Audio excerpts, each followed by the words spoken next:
Hello everyone, welcome, my name is Phoenix and this is the Consumer's Guide to Video Games. Silent Hill. F. 2025, Konami. Silent Hill F is a third-person survival horror game. Taking control of a young lady named Shimizu Hinako. Hinako is a high school student in the town of Ibn Sugoka around the 1960s. One day, after a particularly nasty fight with her dad, Hinako goes out and meets up with her friends from school. However, the town is engulfed in a strange fog full of red fungus, and monsters begin roaming the streets.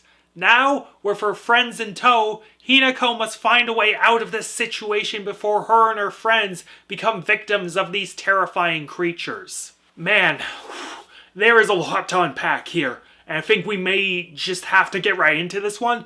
But I suppose a welcome back for Silent Hill is in order. I think. Yeah, let's just get into this one. This is a Doom 3 situation where I have to look at this game from two perspectives. First, I want to pretend for a second that this game is not called Silent Hill. If we ignore the fact that this is attached to a franchise with lofty and grand peaks, this game is perfectly fine. The combat is functional and requires a good amount of skill. There are breaking weapons, you have to dodge and parry, that sort of thing. As well, the puzzles, depending on what difficulty you're on, require a good deal of intuition and exploration to solve. In general, it is a perfectly acceptable bit of horror gameplay. Artistically, this game is really cool. Running on Unreal Engine 5, the textures and animation, both in-game and in cutscenes, are incredibly sleek. The town of Ibn Sugoka is full of detail and becomes nightmarish to look at when engulfed in fog and meat. The designs of the creatures that inhabit the fog are interesting as well. Fucking giant meat monsters covered in this red fungus, mannequins that are similar to other Silent Hill enemies, giant geishas of all sorts, fucking this one thing where it's like a bunch of fucking faces are attached to it and it's hopping around on like its legs. It's a cool aesthetic. Everything in the dream world as well was pretty cool. It's obvious that the fucking fox guy is going to be a fan favorite character, as his white mask and smooth features will get all the fucking Silent Hill girlies fawning over him. Musically, we have the legendary Akira Yamaoka returning, working with one Kensuke Inage to craft a very interesting soundscape for this game. Rooted in Eastern music, which is very appropriate for the setting, the arrangements and compositions focus on Japanese string instruments and throat singing. Often the game is left in silence or with this minimalist ambient noise playing, but once Yamaoka's music kicks in, it really makes the combat feel tense and unnerving. The songs that play at the end of this game during the credits are classic Yamaoka alt-rock that mixes in those Eastern arrangements so fluidly. There are, admittedly, things to admire about this game. Like, I'm not denying that, but now it's actually time to judge this game based on its namesake. Silent Hill. If we judge it on those terms, it's honestly kind of a mixed bag. That combat I mentioned, when compared to other Silent Hill games, legitimately might be the best in the franchise. It is more complex and thoughtful than the other games. But Silent Hill F isn't really balanced or designed for this sort of combat. Combat was always sort of this optional thing in Silent Hill, at least until the boss battles. You didn't need to fight every enemy, but killing them made things, easier in terms of traversal. In this game, combat is regularly forced upon you. If you're playing this on hard difficulty for combat, which is considered the normal difficulty, silly fucking names for the difficulties in this game.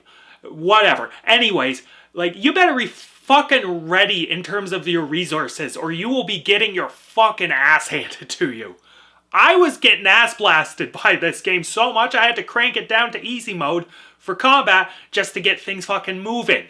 On easy, it started to feel a little more like Silent Hill, but on the higher difficulty, this game felt more like, and I hate to make this comparison, I'm really sorry, but it felt like a Soulsborne game. especially during those dream sequences where enemies respawned and you had to fight them multiple times unless you knew to take them to this special little area where they didn't respawn after killing them. Like, straight up, the boss battles in this game felt like fucking Dark Souls bosses. And it was really fucking bizarre to deal with that in a Silent Hill game. Then there's the writing, which in my opinion, while probably better than the previous post-Silent Hill 4 games, isn't all that amazing. I think my biggest problems were the pacing and the characters. The former of which was just really, really repetitive. Awake dream, for every goddamn level. It was borderline contrived how often this goddamn girl gets knocked out so we can go back to the goddamn dream world. This is a shame because the dream world stuff could be fun. I mean, it kind of gets a little stupid when the girl has a wolf arm and is mowing down enemies, but there's some cool gore and imagery throughout them. I just wish they spaced out the dream sequences more and made them a little more of an event. They didn't feel earned when it was just alternating one after the other so predictably. Then there are the characters who all just didn't really appeal to me. This isn't the fault of the cast, who, at least the Japanese cast, I played this game with subtitles on, and with the Japanese voice actors. The cast were all good. Konatsu Kato gave it fucking 110% in the role of Hinako. However, compared to other Silent Hill protagonists like James or Heather, Hinako just wasn't an all-around compelling protagonist.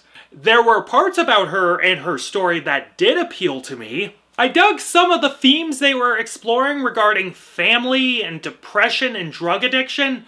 There was something there that was compelling, but anytime I had to sit through her and her friends whinging like fucking little babies, my brain just went fucking elsewhere. Like, I don't need to hear about this fucking boring-ass relationship drama.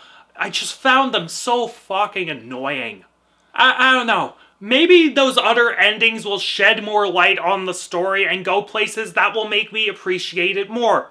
The ending I got, known as Coming Home to Roost, ended on the most bizarre note possible. Like, it ends on a cliffhanger of her rushing the final boss of the game, which is a choice. Then, after the credits roll, we get this slow shot of a crime scene where the cops are pinning some sort of massive killing on who I think is Hinako, because the final image is of the red pills we've been gorging on as health pickups. Like I said, it was a bizarre note to end on, and I was left more puzzled by it than anything. Not mad, not satisfied either, just really puzzled. I suppose, though, to conclude, I can't really deny that Silent Hill F is a bit of a return to form for this franchise. That isn't a high bar to clear, because some of the Silent Hill games in the past have been fucking stinky. But Konami managing to not fuck up Silent Hill, or just not fuck up in general as a company for a short spell, is something to admire. While it isn't exactly a prime Silent Hill experience in terms of story, I can respect its gameplay, graphics, and atmosphere in a vacuum, and that's what makes me want to come back again and get another ending for this game. Maybe I missed something. Maybe I'll see something more in this if I, get more of the endings. I don't know. If you're a Silent Hill fan, give this one a go and see if you like it more than me. It can't be any worse than the game where the main character becomes fucking Pyramid Head. Oh, Jesus. And I am feeling a generous 6.5 out of 10 on this one. We'll see where it lands when I replay the game. Catch you later, guys.